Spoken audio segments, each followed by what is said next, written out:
નમસ્કાર મિત્રો, હું મોહન ગઢવી ગુજરાતી દુનિયા યુટ્યુબ ચેનલમાં ફરી એકવાર આપ સૌ મિત્રોનો હાર્દિક સ્વાગત કરું છું. મિત્રો, જે પણ પાર્ટી હારી જાય છે એ હલ્લો કરવા લાગે છે કે ઈવીએમ મશીન હેક થઈ ગઈ છે. જો મિત્રો, 90 કરોડથી પણ વધારે રજિસ્ટર્ડ વોટર છે ભારતની અંદર, અને એમનાથી જ્યારે બેલેટ પેપરના થ્રુ વોટ અપાય છે તો કરોડો બેલેટ પેપરની જરૂર પડે છે. લાખો ઝાડ કપાય છે અને હજારો લોકો આ વોટોને ગણવામાં લાગે છે. અને આપણા ભારત જેવો દેશ જ્યાં હર થોડાક દિવસોમાં ચૂંટણી ઊભી રહી જાય છે, તો એવામાં આ પ્રોસેસમાં ખૂબ જ મુશ્કેલ થાય છે. તો આ વસ્તુને મિત્રો સોલ્વ કરવા માટે લાવવામાં આવી ઈવીએમ મશીન. અને આને યુઝ કરવાના ટાઈમે પણ એવી વાતો સામે આવી કે હજી પણ આ કમ્પ્લીટ નથી, આ શોર્ટકમિંગ છે. તો 2014ની નેશનલ ચૂંટણીમાં ઈવીએમ ની સાથે વીવીએ પેડને પણ એડ કરી દેવામાં આવ્યું. હવે મિત્રો, આ વીવીએ પેડ શું હોય છે? જો આપણે જ્યારે વીવીએ પેડનો યુઝ નહોતા કરતા ત્યારે આપણે એક બટન દબાવતા હતા અને એક લાઇટ બળતી હતી, અને આપણે એ વિશ્વાસ કરીને ચાલ્યા જતા હતા કે જેને પણ આપણે વોટ આપ્યું છે એને એ વોટ પહોંચી ગયું છે. પણ વીવીએ પેડને એડ કરવાથી એવું થયું કે સેમ મશીનની બાજુમાં વીવીએ પેડને પણ રાખવામાં આવે છે. જ્યારે તમે બટન દબાવો છો તો બાજુમાં વીવીએ પેડમાં તમને એક પર્ચી દેખાય છે, અને એ પર્ચીમાં તમે જેને વોટ આપ્યો છે એનું નામ આવે છે. એ પર્ચી તમે લઈને નથી જઈ શકતા, ખાલી તમને દેખાડવા માટે હોય છે કે જો ભાઈ, જે પણ વ્યક્તિને તમે વોટ નાખ્યો છે આ વોટ એને જ ગયો છે, બીજા કોઈને નથી ગયો. પછી એ પર્ચી જે છે એ પાછી બોક્સમાં ચાલી જાય છે. તો આવી રીતે વીવીએ પેડ થી ડબલ વેરિફિકેશન થઈ જાય છે કે તમે બંને મશીનથી વોટને ગણી શકો છો અને એ ચેક કરી શકો છો કે એકદમ સેમ વોટ પડ્યા છે. તો મિત્રો, વીવીએ પેડના એડ થવાથી ટોટલ 3 મશીનો થઈ ગઈ. એક તો છે બેલેટ યુનિટ. આ યુનિટ એ છે જેમાં તમે બટન દબાવી અને તમારા ફેવરિટ નેતાને વોટ આપો છો. બીજી થઈ ગઈ વીવીએ પેડ, જેમાં તમે તમારા વોટને વેરીફાઈ કરો છો કે તમે જેને વોટ આપ્યો છે વોટ તમારો એને જ ગયો છે. અને ત્રીજી છે કંટ્રોલ યુનિટ. આ યુનિટ ત્યાંના ઓફિસરો પાસે હોય છે.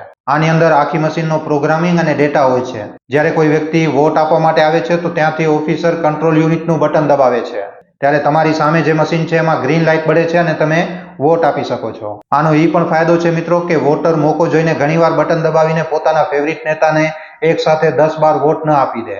આ ત્રણેય મશીનો એક સાથે કનેક્ટેડ રહે છે. આના સિવાય ચોથી કોઈ પણ વસ્તુ આમની સાથે કનેક્ટ નથી કરી શકાતી. આને મિત્રો સ્ટેન્ડ અલોન ઇન્ડિપેન્ડન્ટ મશીન પણ કહેવામાં આવે છે, કારણ કે મિત્રો આમાં ના તો કોઈ ઇન્ટરનેટ, ના તો કોઈ વાઈફાઈ અને ના તો કોઈ ફ્રીક્વન્સી રિસીવર હોય છે, જેનાથી કોઈ પણ દૂરથી આની અંદર કોઈ પણ પ્રકારની કોઈ છેડછાડ ન કરી શકે. હવે આપણે વાત કરીએ કે આખી ચૂંટણીમાં શું પ્રોસેસ ફોલો થાય છે. જુઓ મિત્રો, ઈવીએમ મશીનનો આખો જ કંટ્રોલ ભારત ઇલેક્ટ્રોનિક પાસે રહે છે. જેમ જ ચૂંટણીની તારીખ નજીક આવે છે તો ભારત ઇલેક્ટ્રોનિક આનું ડિસ્ટ્રીબ્યુશન ઓલ ઓવર ઇન્ડિયામાં કરે છે.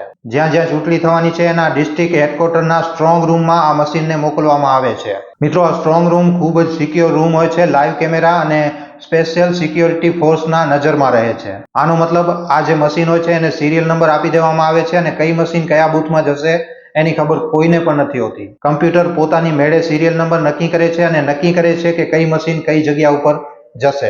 અને ત્યારે મિત્રો, પોલિટિકલ પાર્ટીઓના ખાસ માણસો, બીજેપી, કોંગ્રેસ કે પછી બીજી અન્ય કોઈ પાર્ટીઓ હોય, બધી પાર્ટીઓ પોતાના ખાસ માણસોને મોકલે છે અને ઇલેક્શન ઓફિસરો બધાની હાજરીમાં મશીનને રાખે છે.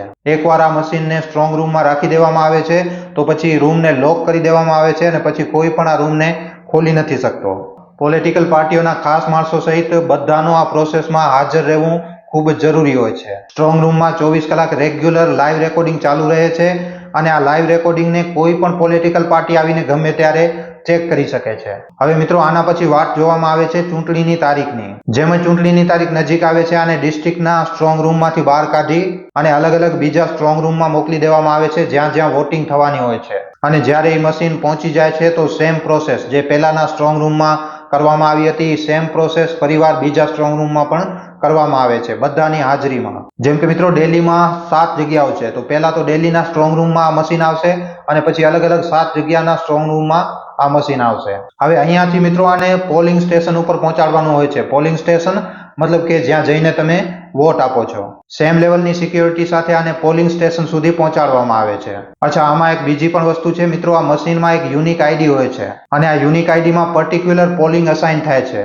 જ્યારે એ મશીન ત્યાં પહોંચે છે તો બધા જ ઓફિસરો અને બધી જ પોલિટિકલ પાર્ટીના ખાસ માણસો આને મેચ કરે છે. પોલિટિકલ પાર્ટીઓ અને ઓફિસરોને નોટ કરાવવામાં આવે છે, અને જો એક પણ મિસમેચ નીકળે છે તો ત્યાં જ આખી પ્રોસેસને રોકી દેવામાં આવે છે. અચ્છા, થોડાક એવા લોકો જેમણે ક્યારે પોલિંગ સ્ટેશન જોયું નથી એમના માટે ખાસ જણાવી દઉં કે જે પોલિટિકલ પાર્ટીઓના જે ખાસ માણસો હોય છે ને, એ માણસો ખૂબ જ ઇમ્પોર્ટન્ટ રોલ પ્લે કરે છે. જ્યાં તમે વોટ આપવા માટે જાઓ છો તો એ બહાર જ બેઠા હોય છે. જેમને તમે વોટિંગની પર્ચી આપો છો ને એ લિસ્ટમાં તમારું નામ જુએ છે. પછી તમારા નામ ઉપર ટીક લગાડીને તમને જણાવી દે છે કે તમને કયા નંબરના બૂથ ઉપર વોટ આપવા માટે જવાનું છે. જો તમારા નામ ઉપર કોઈ બીજો વ્યક્તિ પહેલા જ વોટ આપી આવશે તો તમારા નામ ઉપર પહેલાથી જ ટીક લાગેલું હશે. તો આવા બધા કેસોમાં પણ તમે એમની મદદ લઈ શકો છો. અને આની સાથે સાથે એ પોતાની પાર્ટીના વોટિંગમાં કોઈ નુકસાન ન થાય એનો પણ પૂરેપૂરો ધ્યાન રાખે છે. જો જ્યારે મશીનનો સેટઅપ થઈ જાય છે તો વોટિંગ ચાલુ થયાથી પહેલા એને એકવાર ટેસ્ટ કરવામાં આવે છે. જેટલા પણ પોલિટિકલ પાર્ટીઓના મેમ્બર હોય છે એ બધાને બોલાવવામાં આવે છે અને કેન્ડિડેટના નામની સામે વોટ કરાવવામાં આવે છે. અને વીવીપેટ થી વેલિડેટ કરાવવામાં આવે છે કે જો એક પણ એન્ટ્રી ખોટી થાય છે તો આખા પ્રોસેસને ત્યાં જ રોકી દેવામાં આવે છે. જ્યારે બધી પોલિટિકલ પાર્ટીઓના લોકો અને ઓફિસરો સહેમતિ બનાવીને અપ્રુવલ આપે છે ત્યારે બધાના સાઇન થાય છે અને એના પછી જે છે વોટિંગની પ્રક્રિયાને ચાલુ કરવામાં આવે છે.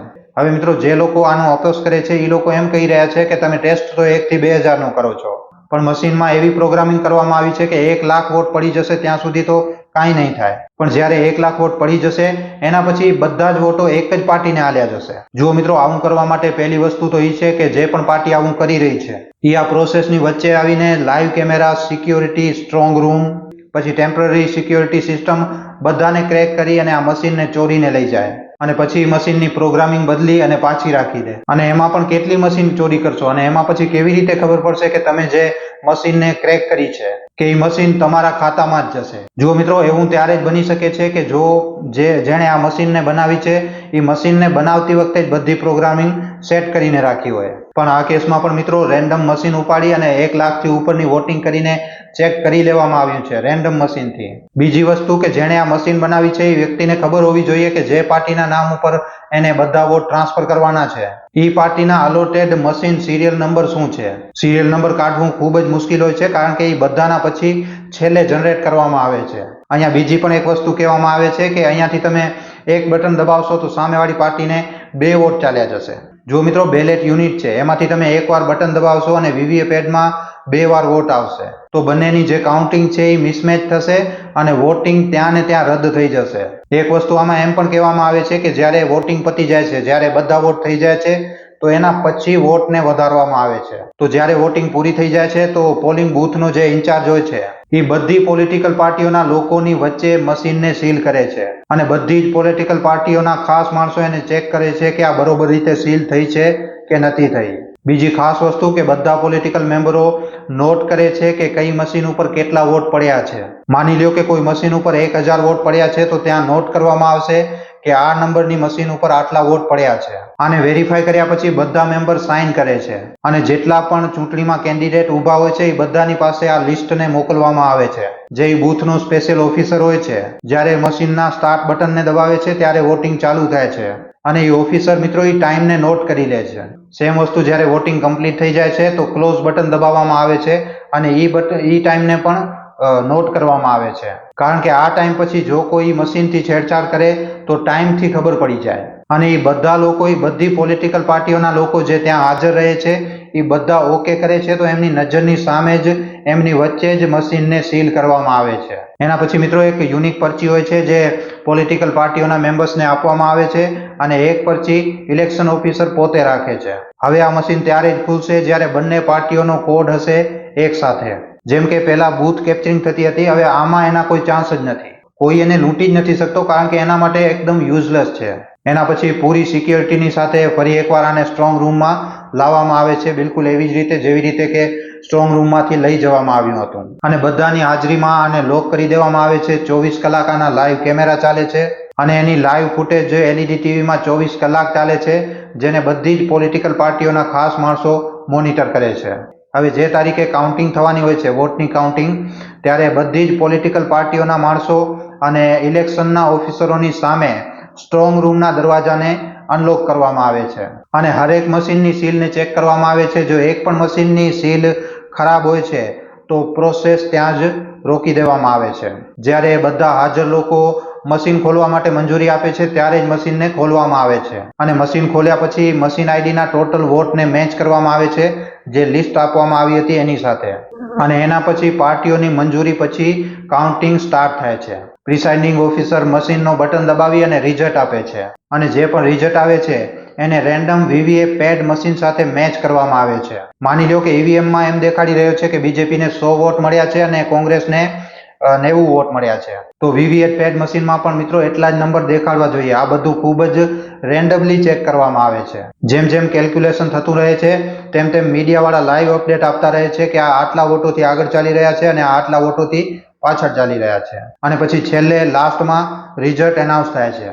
હવે જુઓ મિત્રો, આમાં થાય એવું છે કે જે પાર્ટી હારી જાય છે એ હલ્લો કરવા લાગે છે કે મશીન હેક થઈ ગઈ છે, ઈવીએમ મશીન હેક થઈ ગઈ છે, અને એ જ સેમ પાર્ટી જ્યાં જીતી રહી છે ત્યાં એકદમ ચૂપ રહે છે.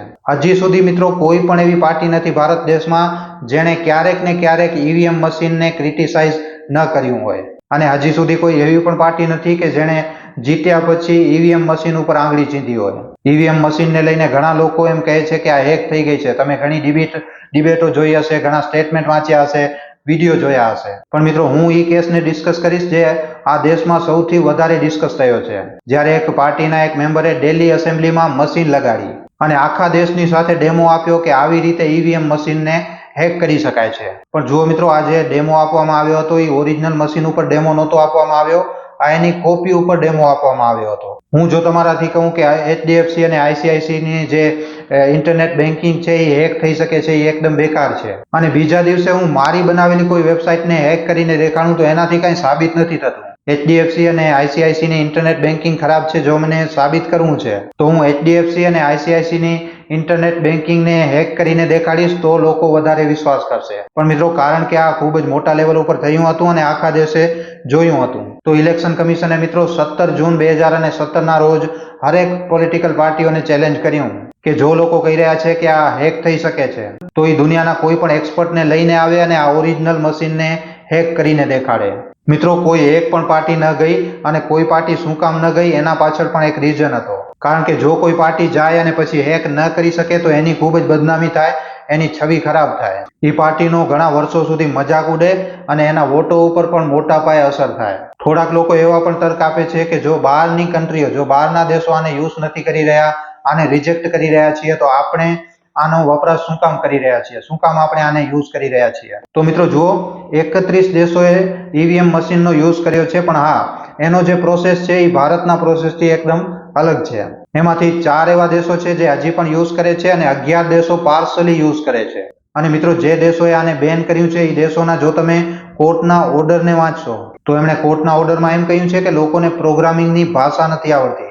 એવી સિસ્ટમ હોવી જોઈએ જેનાથી લોકોને ખબર પડે કે એમણે જે વોટ આપ્યો છે એ આગળ કેવી રીતે ગયો છે, એ કોને ગયો છે.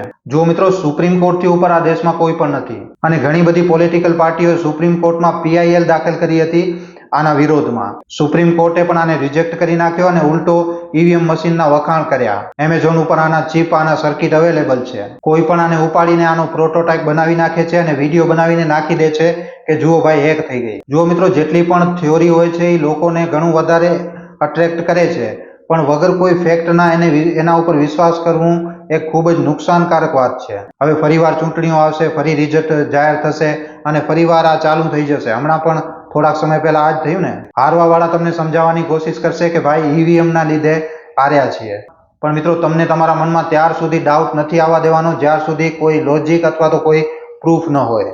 જે પણ વ્યક્તિ તમને કહી રહ્યો છે કે ઈવીએમ મશીન હેક થઈ શકે છે, તો તમે એને ખાલી એટલું જ કહેજો કે ભાઈ ચાલો ઇલેક્શન કમિશનમાં ચાલો અને આ મશીનને હેક કરીને દેખાડો. જો કોઈ કહી રહ્યો છે કે ઈવીએમ હેક થઈ શકે છે અને જો કોઈ કહી રહ્યો છે કે ઈવીએમ હેક થવાના કોઈ ચાન્સ જ નથી, તો આ બંને કેસોમાં મિત્રો તમે સવાલ કરો અને જવાબ ગોતવાની કોશિશ કરો કોઈ પણ વસ્તુને માની લેવાથી પહેલા. તો મિત્રો, આજનો આ ઈવીએમ મશીન ઉપરનો આ વિડીયો તમને કેવો લાગ્યો છે અને આ વિષયમાં તમારું શું કહેવું છે? શું આ હેક થઈ શકે છે કે આ હેક નથી થઈ શકતી? અને જો હેક થઈ શકે છે તો કેવી રીતે? ઇલેક્શન કમિશનમાં આવી અને હેક કરીને બતાડો. તો મિત્રો, આજના વિડીયોમાં આટલું જ. હવે આપણે મળીશું ફરીવાર એક નવા વિડીયો સાથે. ધન્યવાદ.